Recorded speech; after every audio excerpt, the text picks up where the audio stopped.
Hey, good morning. This very rainy Wednesday morning and Thursday, gracious, Thursday morning. And welcome to another episode of Talking to Artists, the podcast interview, casual chats and conversations with artists about their practice and their inspirations for artists, for wannabe artists, and for collectors who want to just get a better understanding of what's going on behind the scenes. So today we're very excited to have Kari Serrao join us all the way from France. So our first outside of the North American continent interview. And I'm going to see if she is here. And there she is. Yeah, great. I'm going to invite her right on without any more preamble. Looking forward to catching up with her. Hey! Hi, Hey, good to see you. good to see you. So you're in France. I am in France. I am here, hiding out from the pandemic. Yeah, kind of a perfect place, huh? I mean, I'm sure you never planned it that way, but No, I did not plan it that way, but it is pretty idyllic from that point of view because we're fairly isolated and in a region with one of the lowest rates of contagion in the country. oh wow. So while isolation can at times not be your friend, it can also be your friend. So yeah. Right. Yeah. Well, and it's always weird too, because I know I'm balancing back and forth between being in the city where in some ways it's easier because you can pick up stuff. On the other hand, you're just more aware of the stuff that you're missing. You know, you go past the restaurants and the patios and, it's just like, oh, Yeah, that's totally yeah, what I do on a weekend I versus the know. Well, cottage where that's all you can do, right? You just kind of hang out in the yeah, wilderness. yeah. Well, for the most part, like day in, day out, it's like that. Like on the weekends, we might go into Toulouse for lunch or to do some shopping or something. But now that is like, as of yesterday, it's considered one of the hot spots in the country. It's on the same level as Paris in terms of shutdown and so on. So Wow. yeah, yeah. So that's I'm listening to British news and all day long, and it's just like it's too much. Yeah. Yeah, at the beginning I found too, I was doing a lot of reading and research and all that kind of stuff. And now I'm just like, I think I just want to live in my little isolation bubble. Like I Yeah. can't affect anything, I can't do anything. I can be as safe as possible. I can continue to kind of plod along and do my work. And art has been such Yeah. a godsend really to be able to still do that and create. Absolutely. Yeah, for Yeah. sure. It does. It is great for that. But didn't you find, I don't know about you, but I found that at the beginning, like in the spring, I couldn't do anything. I found it really like it really stalled me, in Yeah. a weird way. Like I wanted to paint, but I was sort of so overwhelmed, and I've never suffered from anxiety, but I was getting really anxious. Yeah. And so it took a while, and I think that might have some reason as to like something to do with where the shift in my work came. But yeah, Yeah. it I, was, I, I I would found it I would difficult. agree. I think we saw that from a lot of artists I've interviewed, and a lot of artists through the Artist Network had the same thing.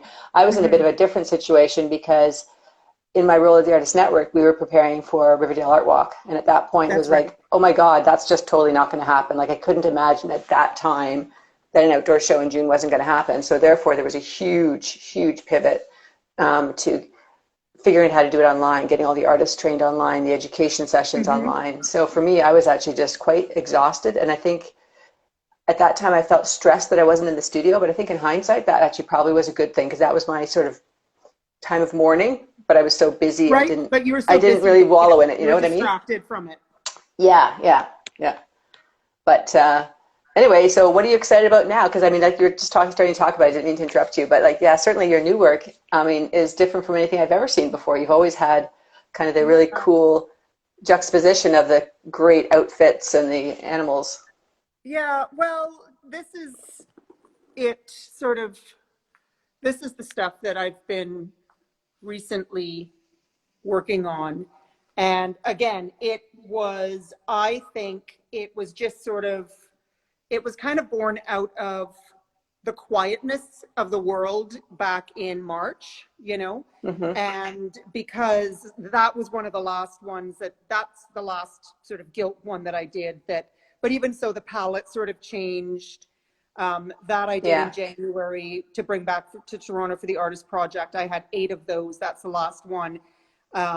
Yeah. And that sort of, it was the beginning of a change, a shift in the backgrounds. That's what I was aiming to do, was to sort of change my backgrounds. That's where it started. And then when I kind of found myself in this position where, okay, I want to paint, but oh, like it's the whole idea of doing something really decorative, like my previous work just seemed overwhelming to me. And I sort of thought, okay, well, Yeah. I painted 4 million rabbits. Let's just do a rabbit, and let's just, you know, play with the medium in the background and see where that goes. And that's where it started. It just sort of came from there. And then I started wanting to explore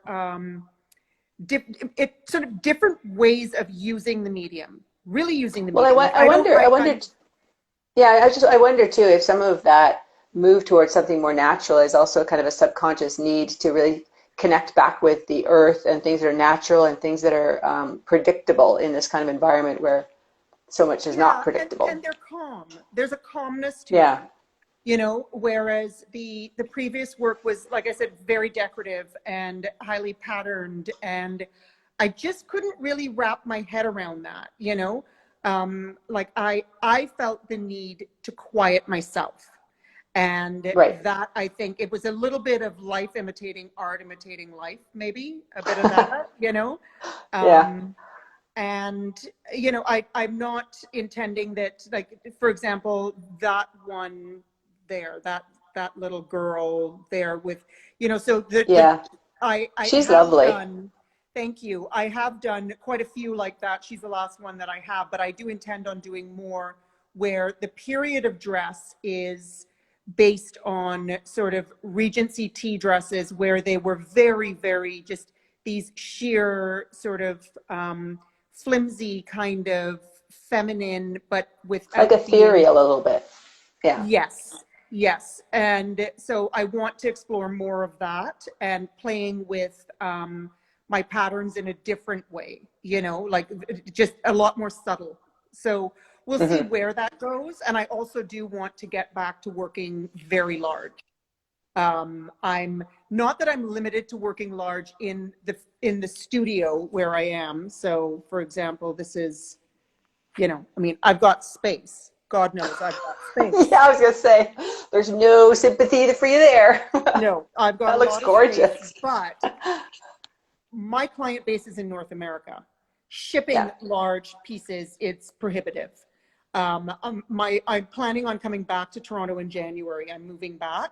So I Oh, good. will, once I get, you know, set up and all the rest of it, my plan is to work on these on a very large scale.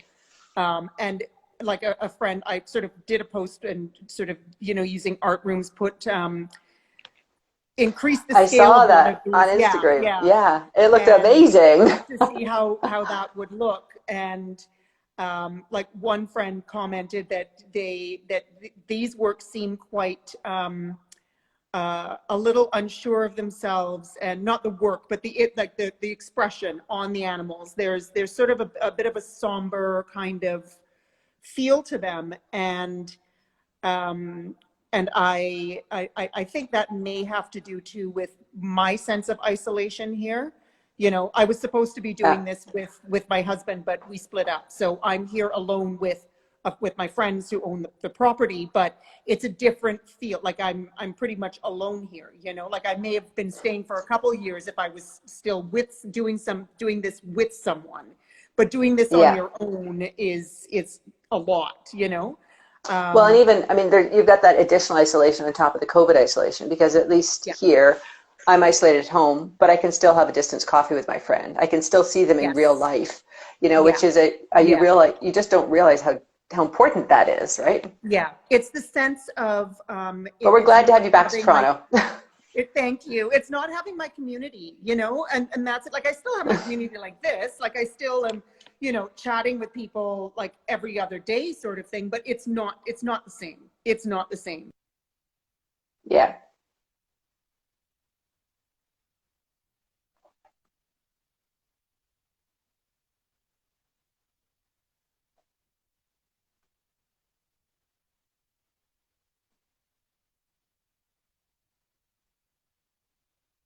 missing Yeah. all of you guys, you know, like that extended art family, you know.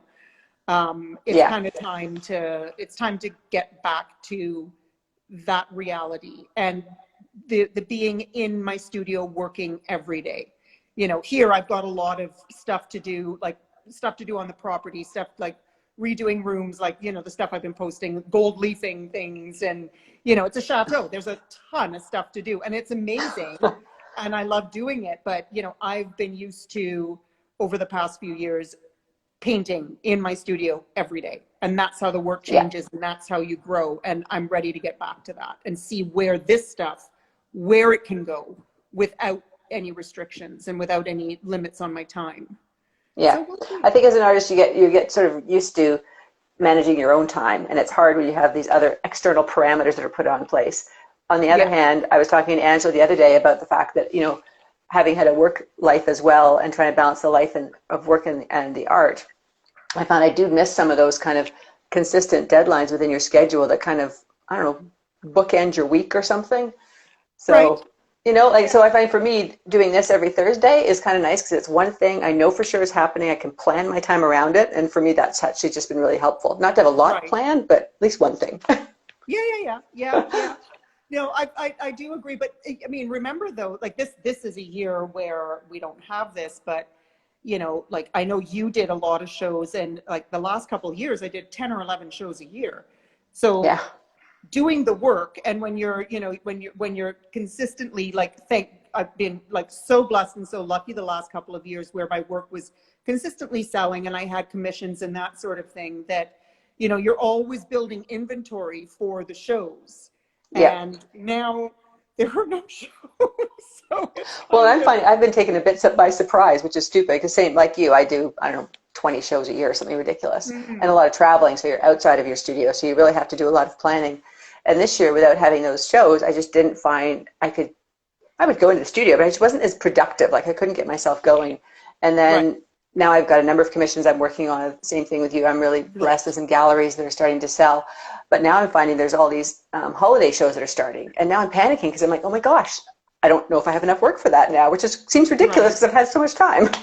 Right. Yeah. So You know, what holiday shows are you doing? Are you doing the online one of a kind, or? I'm doing the online one of a kind. Yep. So, Okay. and I think normally the strategy is I would sell larger pieces and, you know, and stuff like that. I'm not sure if people are going to want to buy, you know, $4,000 or $5,000 paintings online. Don't know. So I think I'm kind of Yeah. primarily going to do smaller ones. Right. You know, Okay. so the You know interesting what's thing about, amazing? Sorry to interrupt, but what is amazing, like I've found, I mean, I'm not doing any of the online shows, but I have sold paintings that sort of price point through Saatchi to mhm, American, like they just buy. Like it's great. yeah. I mean, not of late, but because I'm not doing any of that right now, but it is nice to see that there certainly is a market. Like, so who knows, maybe the Christmas one of a kind might be a good thing, Well, and it you could know. be because, like, I find that I have sold a few right off my website that have gone down to the U.S. Of people Great. who I think one woman saw me in Chicago like 3 years ago. So that's, you Hmm. know, that's kind of a long time to think about stuff. I do find for me what's happening is a lot of commissions. I think because, you know, you do That's that great. many shows, people see you for years, and it takes a long time to build up that presence, right? Hmm. And then finally now they're sitting and they're ready to pull the trigger because they have the time maybe to think about it. So Well, and they're at home looking at blank walls, totally, which yeah. I And they're think not spending that money on really, vacations and dinner yeah, out and you know yeah. who needs new So clothes when you're doing Zoom calls, you know? right, yeah. So what I know, where it's all like business up top and party down below. It's all like everybody's in their Yeah, pajamas. yeah, I know. um, but I do find that, yeah, there have been people who have contacted me, but again, they're in North America, and there are a few who want larger pieces, but are happier to wait until I'm back to do Yeah. them there, as opposed to taking the chance of shipping from here. And, you know, also the Well, your materials are your work, different like here. mine, is it's fragile to ship potentially. You know, I mean, Yeah, the resin, the encaustic, like the temperature is really important, yeah, and of course it's on panel, so it's not like you can roll it and ship it and work with a yeah, framer to frame it at the other end. I've got a yeah. piece that I'm shipping down to the U.S. It's 48 by 72, And I Wow. haven't even started to figure out how I'm going to ship that baby yet because it's so heavy I can barely move it. Right. Are your panels are using like the day and night panels? Like those? Yep. Yeah, so they're the Yeah. Baltic birch. Yeah. Yeah. Yeah. Well, you know what? They build great crates day and night. Yeah. I may have to do that. I And normally, typically I used to build my own crates because I used to do so many right. shows. Yeah. Yeah. So. Good for you. I would not be taking on that. Building a crate. Like, no. No. Well, it's one of those things that's terrible. I'm like, yeah, that sounds good. That sounds good. And then I have to deliver. I'm like, holy shit, what did I just agree to? Yeah. Yeah. Yeah. Exactly. But yeah, you figure it out, right? Exactly. Like all of these things. I remember doing my first 24 by 24-inch painting and it seemed huge and it was terrifying, right? And now you don't even think about it. So that's the thing I think about growing as an artist, well, as a human being, but as an artist, to take on these challenges and to take on these commissions and to take on things that are kind of push you Mhm. beyond your comfort zone, I think is really important. I It think that's where is. you grow. Yeah, it is. It is really important for sure, which is, why I find that even though the paintings I'm doing now seem so much simpler than the decorative aspect of the last series, they're actually far more. Um, there's a lot more to them, to me, Mm-hmm. from my point of view, doing them. Like there's and I find that from my conversations with others looking at them, they see more in them other than just like people get really impressed by detail. So the other Well, stuff you get was, caught up in the gorgeous lace collars and the shininess of the gold, and yeah, and not to and it yeah, all to all take of away from that. that work because it's gorgeous work. But I Yeah, can kind of see how, when it's pared down to its simplicity, you hmm, see the features and you see the fur and you see the line of the animal in a much more clean way. right. Yeah, and what I'm finding and what has been pointed out to me is they seem to work very well for this time. Hmm. In that there's a pensive sort of aspect to them. There's a thoughtfulness in their expression, or a sadness in a lot of people. One woman said to me, "Oh, Yeah. they're so beautiful, but there's just something so sad about them." Well, I see them a So bit more contemplative. Like they seem like they're just they're thinking, deep yeah. thinking. Yeah, yeah. Which, Yeah. and again, like art in imitating life. I've spent hours here just sitting and looking at the weather, looking at the Hmm. sky. Where, and it took me a long time to allow myself to do that, to not feel like guilty about doing that. Because for me, I've constantly been in motion. I've constantly been working. I'm always Yeah. doing something. So to be able to just, give myself permission to, yeah, I'm just going to watch the weather for a while, or you know what, I'm going to have a nap. Like a nap? Like that just seemed like a Yeah. nap. Like who naps? What's wrong with you? I just kept hearing these voices like you're being lazy, you're being this. And then I thought, oh, for Christ's sake, I'm going to have a goddamn nap and I'm not Yeah. going to And I'm apologize not going to feel for it. guilty. Yeah. No, No. I'm working on that as well. It's just so interesting. And I think that's, for you also, you've had other jobs as well as being an artist and been balancing like you're doing right now, which means that your Mm-hmm. time becomes so much more critical. And for me, for so many years, I ran a marketing firm and was doing art at the same time, really Mm-hmm. almost both full-time businesses. I mean, in terms of the Right. number of hours. So therefore, you have to be really efficient and you are busy all the time. Like except when Yeah. you're sleeping, And I'm Yeah. finding now I'm also trying to really break that. I'm not doing my marketing anymore. I still there's a lot within the artist network, but I Mm-hmm. find the same thing. Like when I'm now at the cottage with this new cottage studio I'm working on, I just want to sit and look at the lake, but I feel like, oh, I've been doing that for 10 minutes. Like, I need to get to work. And I haven't yet Yeah. been able to internalize that. No, that's part of the process and that's okay. You don't have to Yeah, be well, in motion all the time. that's just it. It's like they're, you know, sitting and just looking at the sky here is that has affected my work. It Mm-hmm. has, like, that's where the new backgrounds are coming in, that sort of feeling, and clouds and weather and motion. It's all like having this time out is, it's funny, it's not even a conscious thing. It just sort of seeped in. You know what I mean? Like it just Well, sort of I think worked that its makes way in sense. there.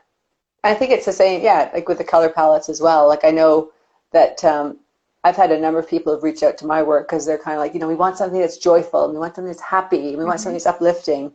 But interestingly, almost all the dark backgrounds are dark backgrounds. Really? Versus I was doing more light aquas and turquoises and brighter colors, and now it's more the Yeah. dark blues. And so it's this balancing thing. It's just like, well, we want some joy, but we're not totally feeling joyful, so we still have this kind Yeah. of somber groundedness, I think, within this environment. And yeah, I agree. It's sort of, it comes through in the way I paint. It comes through with what people are asking for. Hmm. Yeah. Well, it, I mean, it's really like, how can this not affect you? I mean, Mhm. it's Yeah, it's totally. nutty, right? Yeah. Oh, yeah. Sorry, that's Angela calling me again.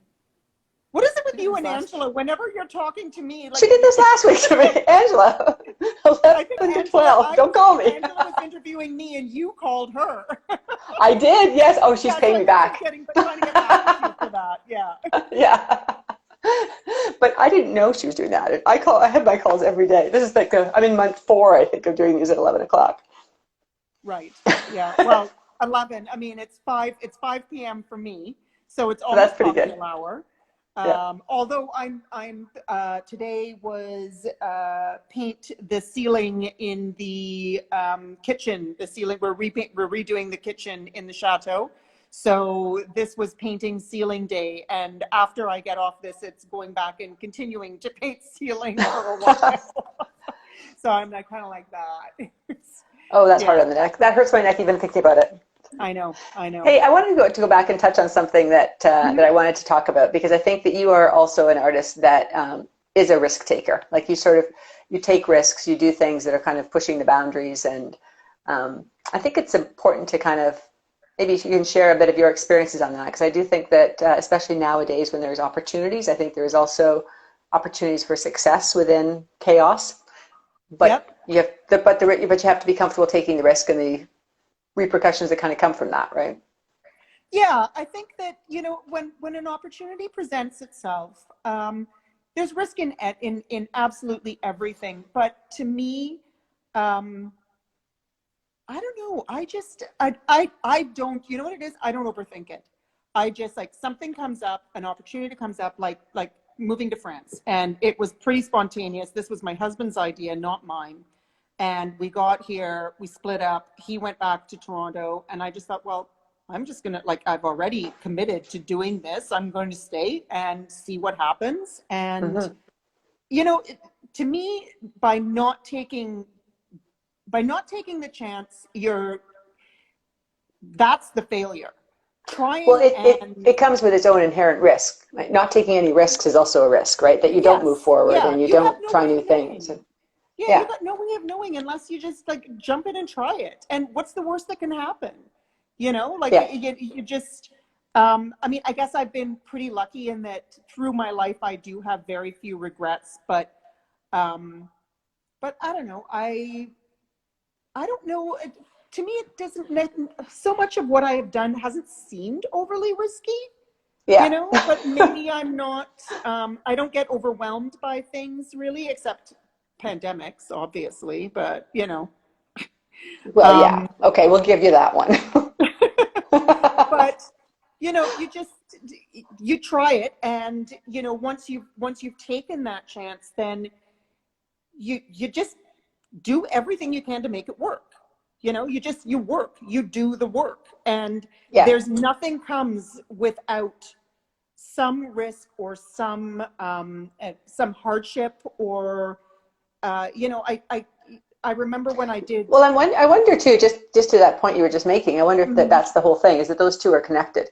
Because if you're going to take risks and you're going to move outside your comfort zone, that does require a lot of extra work. And It does. some people are willing to put that work in. I'm like that as well. Like partially, it's an intellectual challenge to try and figure out how to do something that you haven't done before, right? And I Right. think that comes through in your life and your art and the chances you take and the shows you do, and you know Hmm. But Yeah. I think the other thing too is there are some people that just honestly are not willing to always put the work in. That's not always the fun work, and it's sometimes the scary work, but it takes Yeah. you to that next level, right? Well, that's just it. And I remember it was when I had that solo show at the old Artist Network Gallery at behind Dark Horse, Yeah, and I so was in there beautiful. sitting the show on one Sunday. I was in there sitting the show, and a woman came in and she said, "Oh, I wish I could paint like this." And I said, "Well, a year ago, I guess I probably thought I wish I could, and a year from now, I'll be looking back and wondering how come I was painting like this." And I said, "You can paint however you want to paint by painting. You Yes, do the work." I said, "I'm in my exactly. studio every day. Yeah. That's why I didn't just wake up and start painting like this. When I Oh no, started painting Carrie, in you were just Encaustic." born with the talent. I hate Well, that. I'm like, when yeah, I hear that, okay, you have the talent. it's a But you got to put the God-given work in. gift. Yeah, It's a God-given gift. I just like my eyes roll into the back of my head. It's like, no, it's work. It is yeah, work. And yeah, some days I am lazy as all hell, and the work is it's reflected in the work. And then there are days that I just, you sit down and you do the work, and yeah, and it looks like shit, and you work through that until all of a sudden, oh wow, it's working. But that's it. yeah.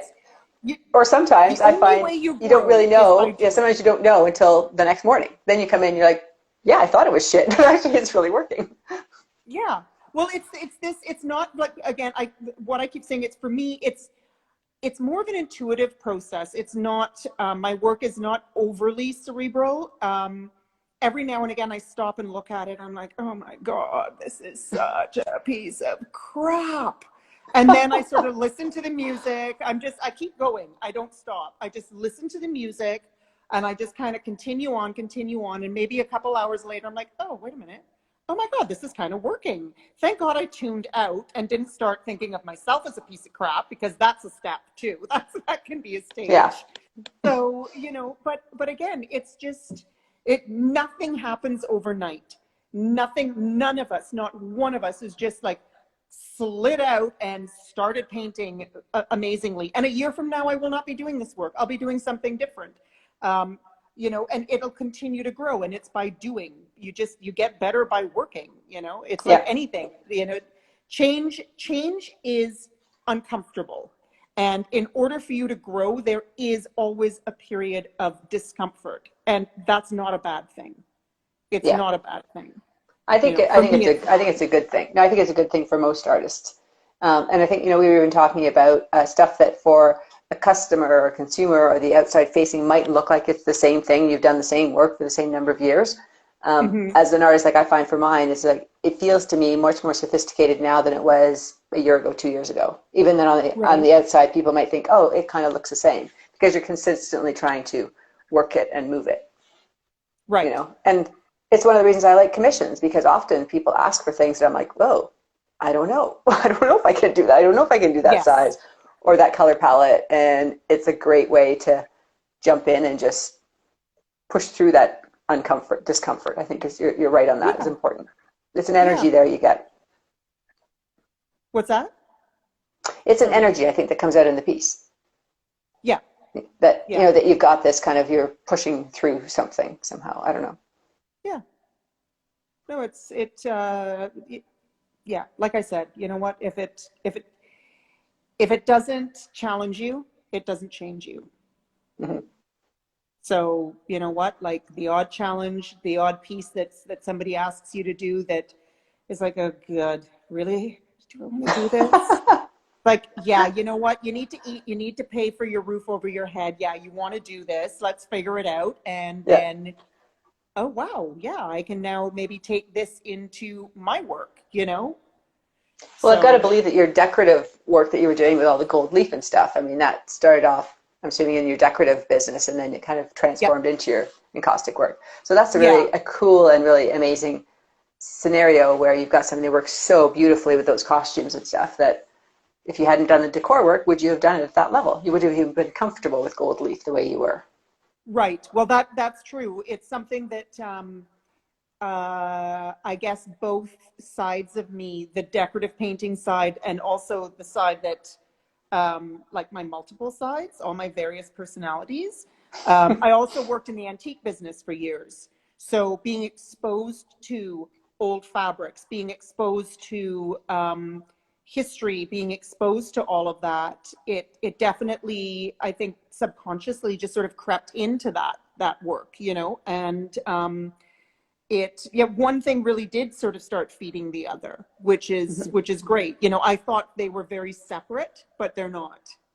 You Right. know, which is nice. And when I come back to Toronto, I probably will. I'm hoping to do a bit. I was initially a year ago or 2 years ago, I was done with the decorative painting. I'm like, I just want to work on my fine art full time. And now that I'm on my own, there will be the decorative painting is something that if the work comes, I will definitely take it because it's lucrative. And I'm now realizing that it does influence my work. Everything you do influences, for me anyway. Yeah. I find everything, conversations I have influence my work. Photographs of other people's influence my work. You know, just a view of I think it, something, don't you think it everything also, does. it just feeds the other side of the brain. Like both you and I work pretty intuitively. Like you obviously have an idea that you're going to paint a rabbit, I'm going to have a certain shape or whatever. But at that point, it's very intuitive. And I do think that for me, there's something about also challenging the analytical part of my brain or the business part of my brain. Oh, I hope we haven't Right. lost Kari. She went Am I dark. here? Oh no, here I Yep, you're am. there again. No, I was just reading a So I comment think that that somebody also said. that sorry. Oh, what is it? Let's see. Yeah, I was just This is reading a similar to comment yoga and that why somebody we said call it this. a practice. Yeah, Yeah, that's a good yeah, point actually. Like the absolutely. art practice Yeah, and the yoga practice. Yeah. yeah. No, it does make sense. Yeah. Sorry, So I what's next interrupted for you. Go you? ahead. No. Um, I was just ruminating and babbling really. oh, But you know, okay. because for me too, I find that when I gave up my marketing business, I thought I'm going to have all this time. I'm going to spend so much more time in the studio, which I did. Hmm. But I was really craving. I think that I was craving that business part of it and the problem solving at an analytical or technology point of view. That does kind Hmm. of feed back into the work. And Right. I don't know. Maybe I'm Yeah. just a Yeah. freak. No, no, no, I no. like that part. Um, Next for me, in terms of like my work, in terms of, Yeah, because you're well, going to move back to Toronto. So presumably that's also going to change your work because your environment's going to be so different. And you're going from a yes. pastoral, relaxing tranquility to Yeah. And busy Toronto that'll be like COVID shutdown probably. but you know what though? It's funny because I have not felt prior to this work, I have not felt that my environment influenced my work that much at all. Hmm. The work was never that personal in a way. I rarely looked outside like what I was working on. And I really do want to continue exploring this work that I'm doing. I want to expand on it. So I'm not sure.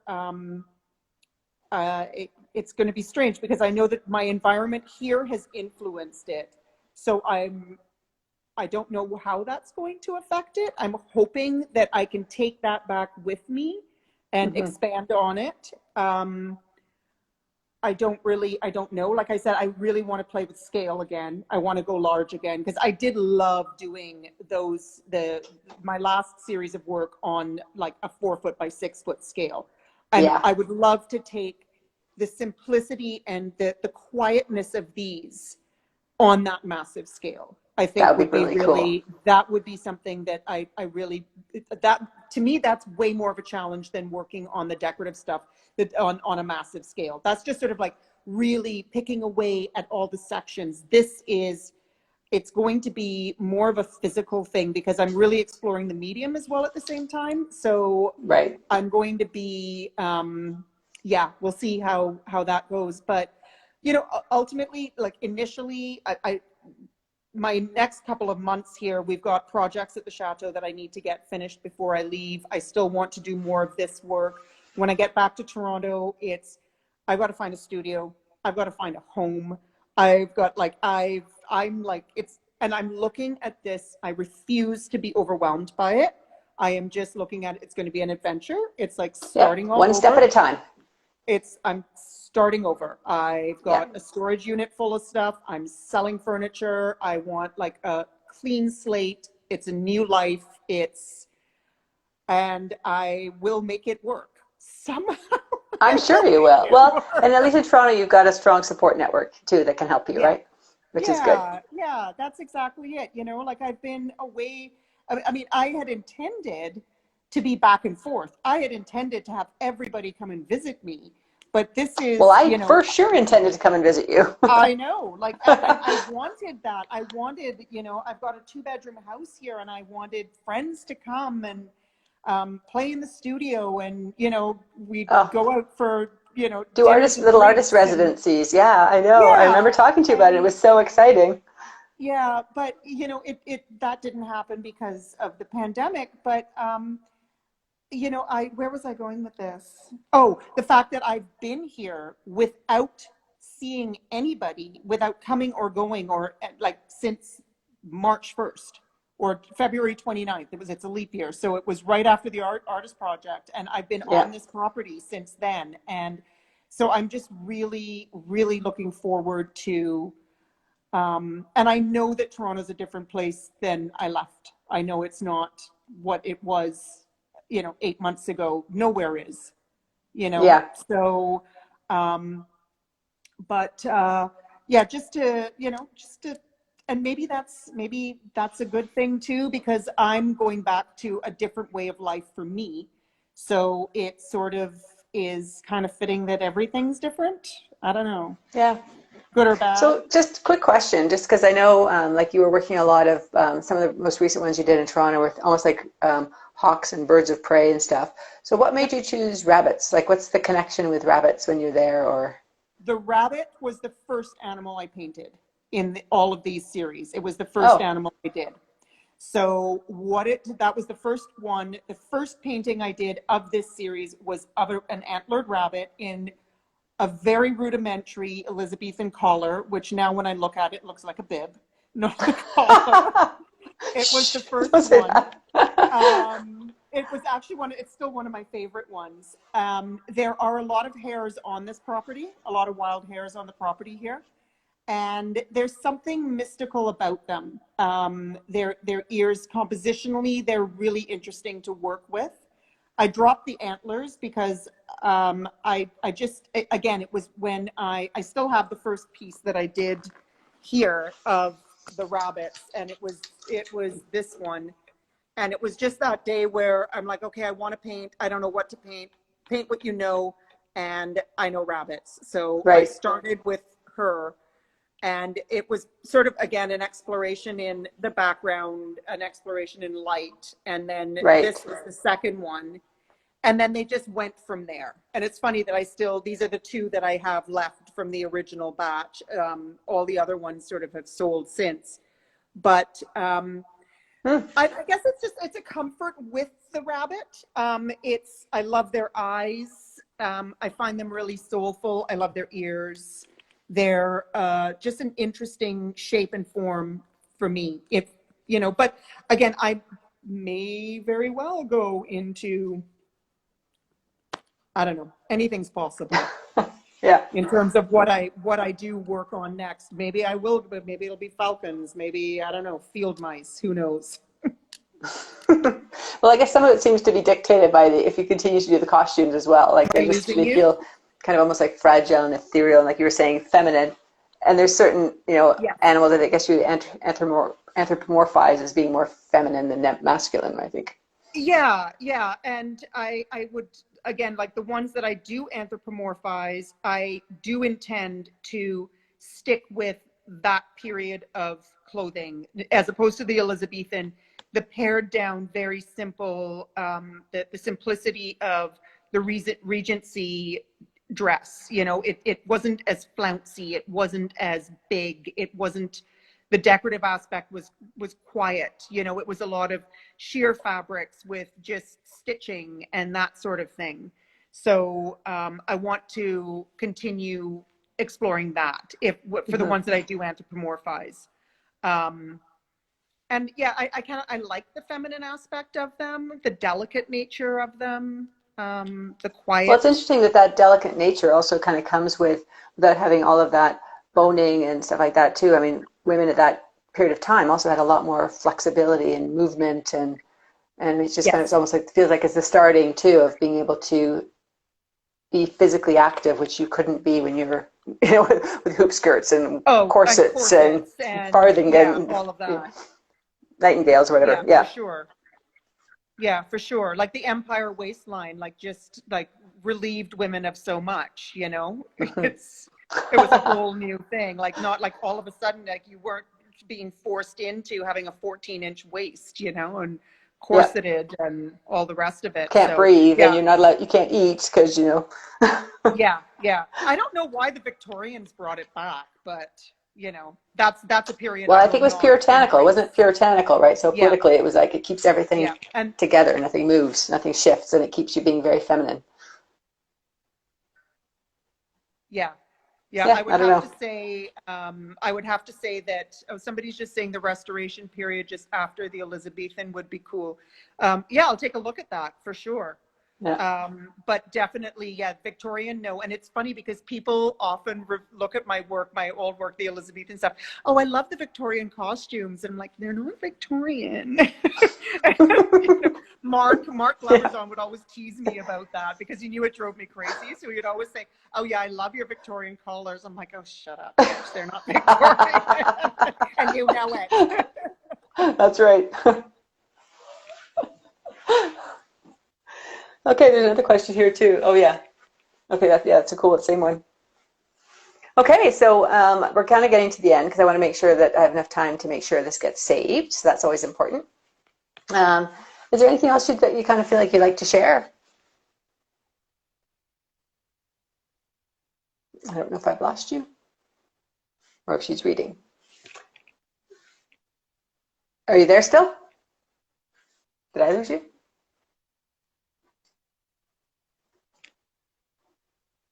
Kari? Oh, that's fine. Yep. Okay, now I can see you now. I just couldn't hear you. Yeah. Okay, cool. It might be my internet too. Can you hear me?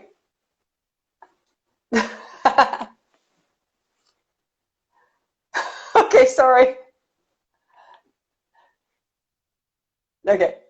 As I'm cutting Okay, so out, I'm and going I to do don't know my why. Kate's quickies and quick questions. Yeah.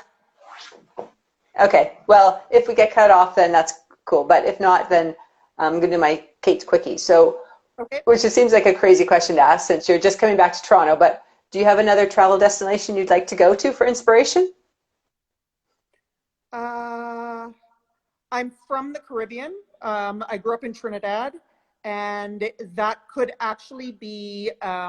I've not been back there for an extended period of time. I don't think I would be doing that in the near future, but it could be fun to do a residency sort of there and work for a bit and Yeah. see, you know.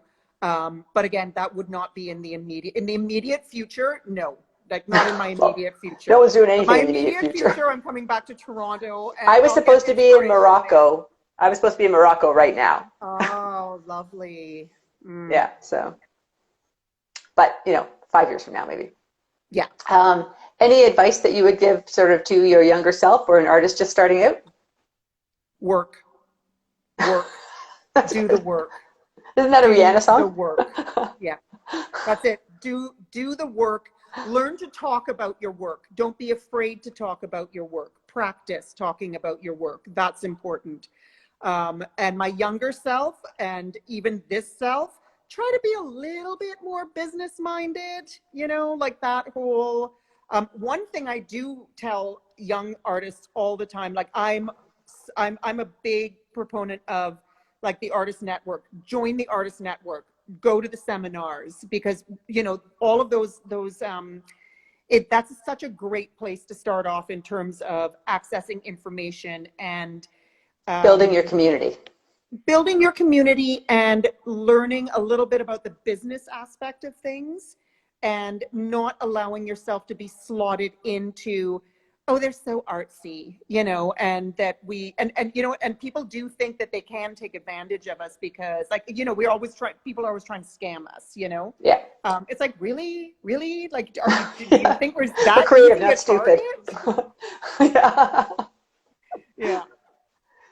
And what would your big hairy ass goal be? Doesn't have to be based in reality.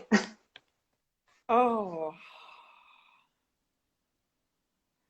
I would love to have, which seems kind of ironic because I sort of have it here, like just a big, wonderful, light-filled studio, but that was mine, all mine, In the not middle of all your somebody friends. else's.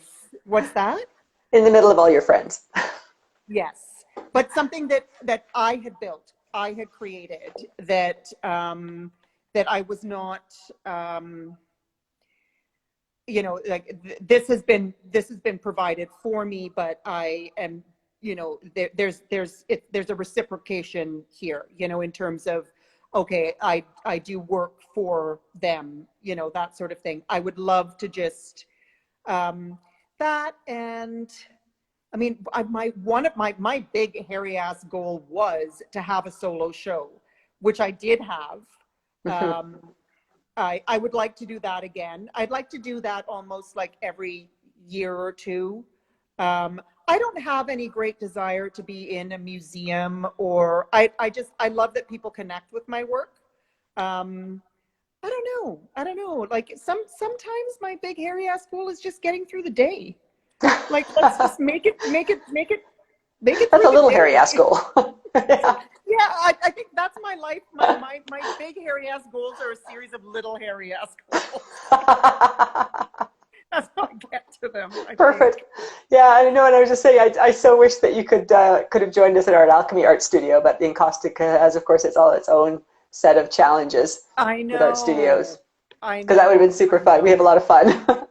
Yeah, no, that would be great. Yeah, because I'm used to working, because the nature of my medium, I do work alone because of that. A shared studio, unless it's another encaustic painter or somebody who's working with other smelly things, but people are, they're kind of afraid of it, and that's fine. That's Yeah. okay. Everybody has their own, that was my low battery, their Well, yeah. their own boundaries and their own limitations, what they're comfortable with, their own comfort zone, um Yeah. I so love that that's though. I fine. mean, there's something about, well, I love the smell of the beeswax and stuff, but also I just love working with the blowtorch. I think it makes me feel like I'm like really creative. Yeah, well, you use that with your resin, right? And Yeah. I don't even use a torch. I use a heat gun, but I that's something Oh. I want to start using as a torch. I want. Mhm.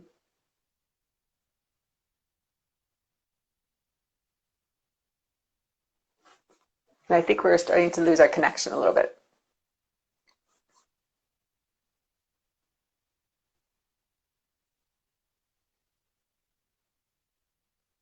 So I think this one's on Kari's side, not my side. But if we can get her back, we will. Hi. I think we lost you for a bit. And we're almost out of time anyway. So I'm hoping you can hear me and that I'm not going to just cut you off rudely because that's certainly not my intent. But I think we're losing her sound. So anyway, I'm going to cut Kari off, and I would say thank you so much. It was so fabulous to really see you and talk to you, and you're looking so good. And I'm looking forward to seeing you when you get back into Toronto. So bye.